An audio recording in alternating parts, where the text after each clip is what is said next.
에듀윌 유료 회원만의 남다른 서비스.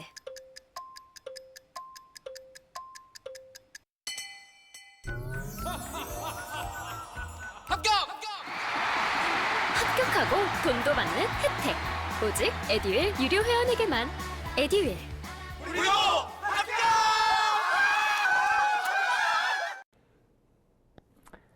여러분 반갑습니다. 자, 시사상식 3호로 이제 여러분들과 함께 또 진행해 보도록 하겠습니다. 자, 이제 한 달이 또 훌쩍 지나가서 아주 많은 소식들이 우리를 기다리고 있었습니다. 저도 이거 이 많은 정보들 중에서 어떤 것들을 좀 추려봐야 될지 아주 고심에 고심을 많이 했고요.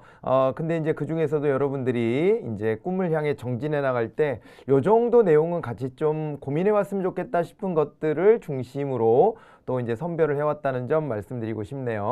자, 이제 이렇게 숨가쁘게 하루하루 세상도 돌아가고 있습니다. 자, 우리의 삶도 거기에 맞춰서 치열해야 되겠죠. 오늘 이제 여러분들과 함께하는 이 시간도 우리 함께 치열해 보는 걸로 그렇게 한번 약속하고 지금부터 준비해온 내용들 시작해 보도록 하겠습니다. 자, 이제 먼저 커버 스토리인데요. 에너지 가격 폭등. 이거는 이제 우리가 현실 속에서 다 같이 지금 이제 경험하고 있는 일입니다. 한편으로 보면 고통을 좀 분담하는 거와 같은 일인 것 같기도 하고, 또 다른 한편으로는 이 정부가 왜 이렇게 급격하게 이런 선택을 했을까에 대해서 의문이 생기기도 하는 그런 이제 이슈입니다. 그래서 이제 찬반 양론이 상당히 좀 있고, 뭐 어느 만큼은 양해를 하는 분위기도 있는 것 같기도 하지만, 다른 한편으로는 이 상당히 또 이제 곤경한 입장에 처해 있는 분들도 있는 것 같습니다. 이제 그에 관련해서 커버 스토리가 이렇게 나와 있는데요. 자, 에너지 가격이 아주 폭등을 많이 했습니다. 이게 이유가 보니까 도시가스의 원료인 LNG 수입 가격이 너무 많이 올랐다는 거죠. 지금 보니까 2022년에 61조 원이라고 돼 있는데 전년도면 2021년이잖아요. 이때 이제 31조 원보다 이제 2배가량이나 비싸졌다는 겁니다. 왜 이렇게 이 LNG가 비싸졌냐? 뭐 이런 거에 대해서는 이제 뭐 우크라이나 전쟁 등등을 비롯해서 여러 가지 이제 국제 정세들을 꼽고 있습니다. 자, 그런데 이제 이렇게 원료 가격이 올라가면 이거를 쓰고 있는 소비자가 이 가격 인상, 이 원료의 인상폭을 어쩔 수 없이 이제 받아낼 수밖에 없다는 거죠. 시장 논리로만 놓고 보면. 자, 이제 그런 이치 때문에 지난해 4차례나 민수용 도시가스 요금 인상이 이제 단행이 됐고, 그리고 이제 정부가요 2026년까지 한국전력의 누적 적자 그리고 가스공사의 미수금 해결을 위해서 요금 추가 인상 가능성을 예고한 바 있어서 난방비 폭탄은 앞으로도 계속 이어질 전망이다. 그러니까 지금 올라간 게 다가 아니라는 거예요. 지금은 이제 LNG 가격이 너무 비싸져서 거기에 맞춰서 요금 인상이 이제 이루어진 것인데, 그런데 이제 2026년까지 단계적으로 계속 이제 가격을 올리겠다라고 하는 겁니다. 여기 나와 있는 한국전력이라든가, 한국전력이라든가 아니면은 또 이제 여기에 이제 가스공사가 나왔죠. 한국전력이나 가스공사다라고 하면 여기는 뭡니까? 말 그대로 공사라는 말이 들어가 있기도 한데요. 여기가 이제 공기업이라고 구분되는 데들이죠. 공기업이다라고 하면은 이거는 이제 매년 1월 말까지 이거는요 기재부 장관이 지정해서 고시하게 되어 있습니다. 이렇게 지정 고시를 하는데 여기에 이제 지정 고시할 때 보면은 어떤 거냐면은요 공공기관이라는 이름으로 고시를 해요. 자, 이제 여기 이제 공공기관이라는 개념이 있는데, 공공기관이라는 개념은 여기저기 법에서 자기네들 그 법 제정 취지에 맞춰서 뭐 이렇게도 썼다 저렇게도 썼다 그 범위가 넓어지기도 하고 좁아지기도 하고 그렇긴 합니다만, 공공기관 운영에 관한 법률이라는 법이 있습니다. 그 법에서 보면 여기서의 공공기관의 종류에는 이렇게 이제 공기업도 있고요. 그 다음에 정부의 집행 역할을 나눠 맡고 있는 정부 조직이 아니면서도 그 역할을 하고 있는 준정부 기구라고 하는 데가 있습니다. 준정부 기관들 이런 데들이 있고, 그 다음에 기타 공공기관이라고 이렇게 해가지고 큰 덩어리가 나눠집니다. 이 중에 이제 이 공기업이 하나가 들어가는 거예요. 그러다 보니까 이 공기업이라고 하는 것은 요건이 좀 있는데 여기에 이제 요건을 보게 되면은 일단은 이제 정부의 지분이 절대적이어야 됩니다.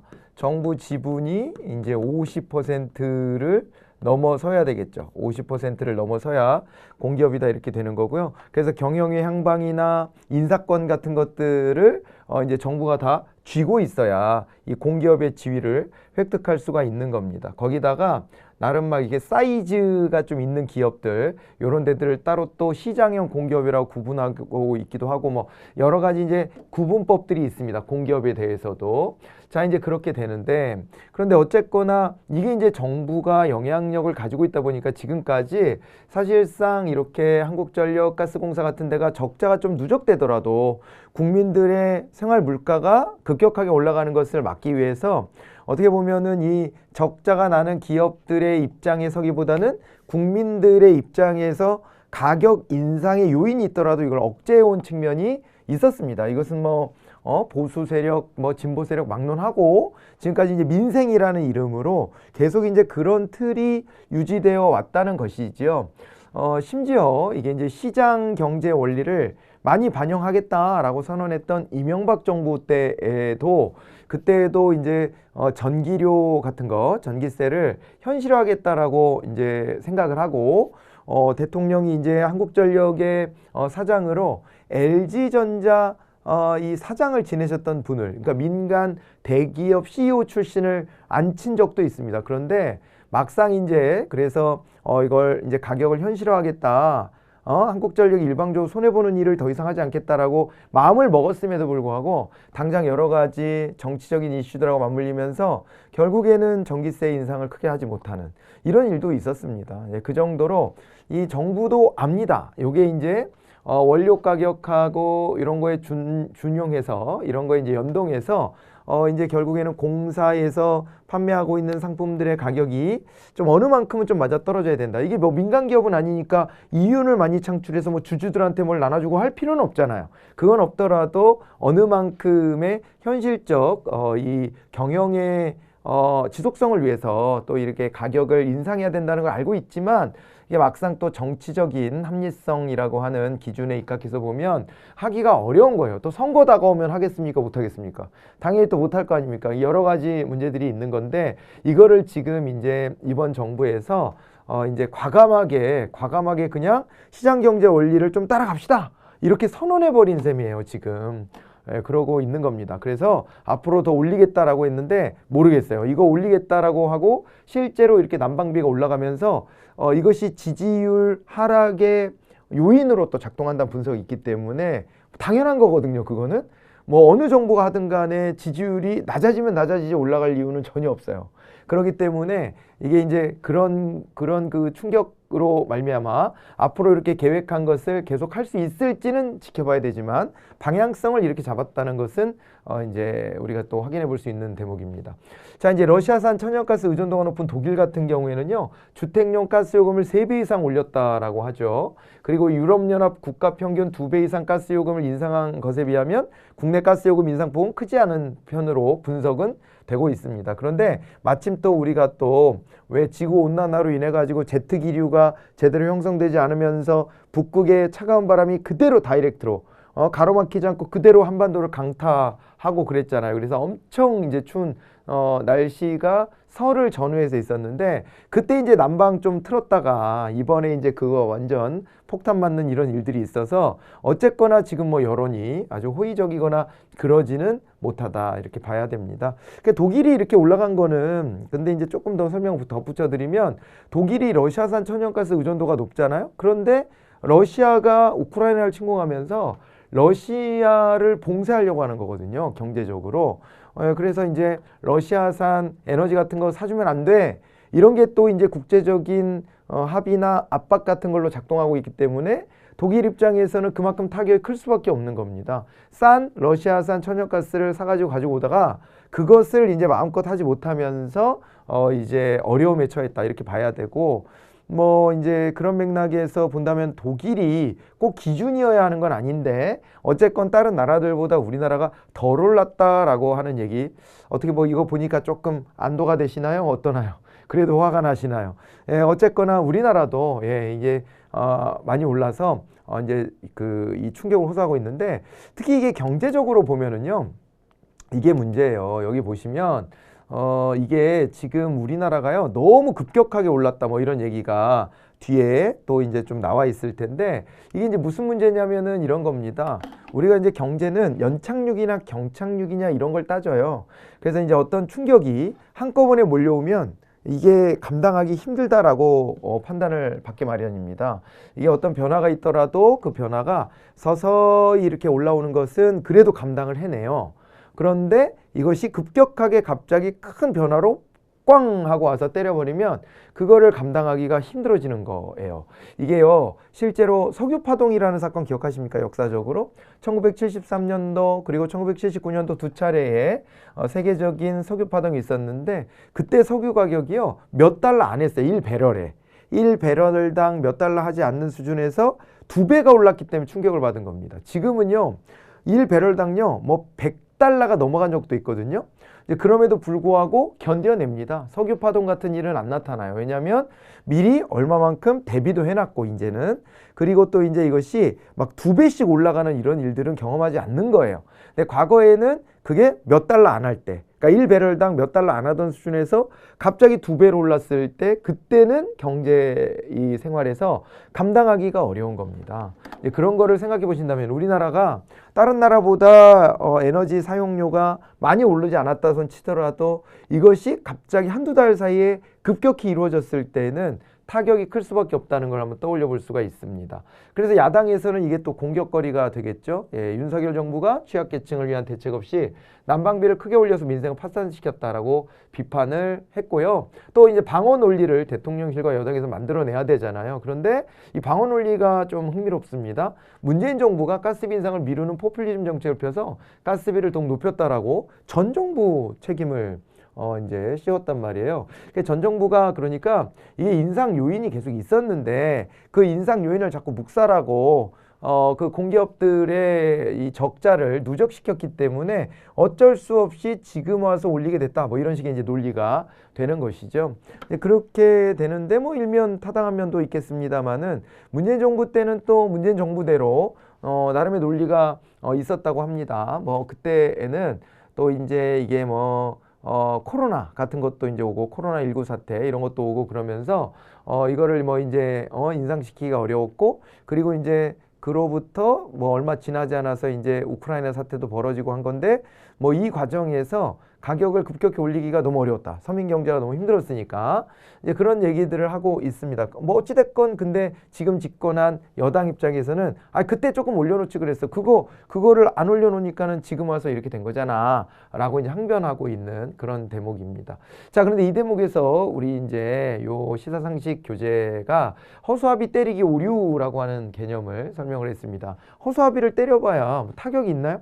타격감은 없죠. 그런데 탓을 할 거리는 생기잖아요. 이런 걸 허수아비 때리기 오류라고 합니다. 그러니까 습관적으로 이게 있잖아요. 서로가 서로에게 별로 타격감은 없지만 어떤 그 프레임 같은 걸 만들어서 자꾸 공격한다는 거예요. 그러니까 이제 서로가 이제 뭐 이를테면은 포퓰리즘이다. 이런 걸 가지고 막 때리는 거 아닙니까?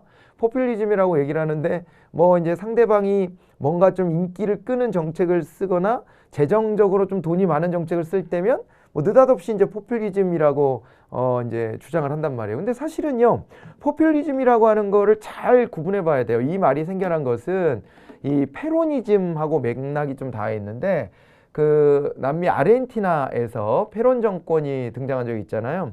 페론 정권이 등장하고 여기에서 이제 그 나라는 뭐 자원도 많고 워낙 먹을 것도 많은 그런 땅덩어리고 인구도 그렇게 많지가 않잖아요. 아르헨티나 땅덩어리에 비해서. 그렇기 때문에 여기에서 이제 정부가 이것도 해주겠다 저것도 해주겠다라고 막 내질렀다는 겁니다. 그래서 그게 페론 정권의 정권 유지 전략으로 만들어졌다. 그래서 페로니즘이라고도 하고, 그 다음에 그거를 이제 대중 영합주의다라는 표현이 또 있거든요. 거기에 부합시켜서 포퓰리즘이다라고 이제 부르는 거예요. 예. 파퓰라를 추구한다. 파퓰리즘이라고 이제 부르는 건데, 이제 그런데 이제 아무거나 복지 정책 같은 걸 쓰거나 저소득층을 위한 정책을 쓰는 것을 포퓰리즘이라고 몰아가 버리면 그러면은 어떤 일이 벌어집니까? 정부가 도대체 왜 존재하냐? 이런 근본적 질문에 이제 직면하게 되는 거예요. 정부가 왜 있는 거냐? 가난한 사람들, 경제 불평등 이런 것들을 좀 해소해 주라고 정부가 존재하는데 정부가 이제 복지 정책 쓸 때마다 포퓰리즘이라고 걱정하고 뒤로 물러서게 되거나 한다면은 도대체 정부는 할 일이 뭐냐 이런 이제 비판도 있을 수 있어요. 그러니까 아무거나 막 포퓰리즘이라고 공격하면 안 되는데 보통 이제 우파가 좌파의 복지 정책을 공격할 때 포퓰리즘이라는 말을 갖다가 많이 갖다가 써요. 네. 그렇게 되기 때문에 요게 이제 어떻게 보면 허수아비 때리기 오류 전 정권이 포퓰리즘 정책을 써서 이렇게 됐다라고 주장하는 것에 대해서 살짝 좀 고민해 봐야 될 거리가 아니겠나 이렇게 이제 집어넣은 맥락으로 보입니다. 네. 그래서 뭐 이거는 물론 뭐 우파가 꼭 좌파한테만 쓴다라는 건 아니고요. 거꾸로도 당연히 이제 공격거리들이 있습니다. 그죠? 네, 좌파에서도 우파를 향해서 지속적으로 어떤 프레임을 만들어서 공격을 하고 뭐 정치권이라는 게 항상 그런 공방들이 오고 가는 것이다 보니까 이제 그 속에서 떠올려 볼 수 있는 용어로 허수아비 때리기 오류라는 이 표현이 나온 것이니까 그 맥락에서 한번 정리를 해두시면 어떨까 싶네요. 자, 원칙적으로 LNG가 원가가 오르면 도시가스 요금에 자동 반영하도록 하는 원료비 연동제를 통해서 2개월 사이 이제 원료비 변동분을 요금에 반영해야 하는 게 맞지만 문재인 정부는 코로나19 시국으로 생계가 막힌 국민들에게 지원금을 줘야 되는 상황에서 오히려 또 원료비 연동제를 하면은 이게 뭐 줬다 뺐고 뭐 이런 격밖에 안 되는 거 아니냐 그래서 시행을 유보했다는 거고요. 전쟁 위기로 LNG 가격이 폭등하기 시작한 것은 그로부터 1년 뒤 시기다. 라고 또 지적을 할 수가 있습니다. 어쨌거나 이게 뭐 우크라이나 사태는 작년부터 이제 우리가 이제 목격하고 있는 바이니까 작년 뭐 이제 초반, 중반 뭐 걸쳐서 이렇게 출범한 윤석열 정부가 전 정부 책임만으로 돌리는 것은 책임 있는 자세는 아니다라는 비판할 수 있는 거예요. 그거는 분명히 이제 그런 시각도 존재할 수밖에 없는 겁니다. 그 뭐 지지 여부를 떠나서 어쨌거나 뭐 예전부터 만들어진 구조적인 문제는 모르겠지만 이제 그런 게 아니라고 한다면은 이제 책임 있는 자세로 나서야 된다라는 목소리도 있기 때문에 이제 그런 부분들을 함께 좀 전달하고 있는 거라고 보시면 좋겠습니다. 이게 정치적인 이야기들을 좀 곁들여서 할 때는 조심스러울 수밖에 없는데 여러분들도 뭐 어느 한쪽 편에 서가지고 뭐 이제 뭐 제가 하는 말이나 우리 이제 요 책에 쓰여져 있는 내용을 막 이렇게 그 뭐라 그럴까요? 이렇게 뭔가를 찾아내려고 하는 심정으로 팔짱 딱 끼고 이렇게 쳐다보시면 안 됩니다. 우리는 지금 여기에서 뭔가 정보를 얻고 나한테 필요한 걸 공부하기 위해서 만난 사이잖아요. 그런 것이기 때문에 어느 한쪽에 치우쳐서 제 얘기를 들어보시면은 그러면 아 저쪽 편인가 봐 이렇게 오해할 수 있어요. 저는 이제 그런 거를 싹 빼고 말씀드리려고 노력하고 있는 건데 이제 그럼에도 불구하고 내 위치가 어디 서 있냐에 따라 좀 다르게 보일 수 있습니다. 그렇기 때문에 우리가 서로 그런 오해는 하지 말고 서로 하고 싶은 말 그 편안하게 좀 하면서 공부할 수 있게끔 했으면 좋겠어요. 네, 그런 당부 말씀도 좀 드려보고요. 워낙 이게 정치권 공방이 지금 소개되고 있기 때문에 그래서 조금 한 말씀 더 드려봤고요. 자, 그리고 이제 정부는 난방비 급등으로 인한 취약계층의 어려움도 고민 안 할 수가 없잖아요. 그래서 이제 이번 동절기에 등유와 LPG를 이용하는 기초생활수급자와 차상위계층에게 59만 2천 원을 지원하기로 결정했다 이렇게 되어 있습니다. 그리고 요즘에 보니까 각 지자체 중에서도 이렇게 지자체 재정을 좀 동원해서 요게 이제 난방비 부담을 뭐 이제 또 이렇게 덜어주겠다라는 정책들을 씁니다. 이 부분도 이제 보수 세력 그리고 진보 세력 간에 상당히 좀 부딪히는 부분인데 우리가 왜 재난지원금이라고 해가지고 요 코로나19 상황에서도 이거를 줘야 되냐 말아야 되냐 뭐 이런 논란들이 있었잖아요. 근데 거기에 이제 연장선상이라고 볼 수 있습니다. 그래서 일반 그 지역에 거주하고 있는 주민들에게 모든 세대에게 이걸 나눠주는 게 맞느냐 아니면 취약계층만 선별해서 나눠주는 게 맞느냐 이런 이제 아주 해묵은 논쟁이죠. 이게 보편적 복지로 가야 되냐, 선택적 복지로 가야 되냐, 이런 부분들이 또 지금도 계속 이어지고 있는 논란의 거리다라고 보시면 되겠습니다.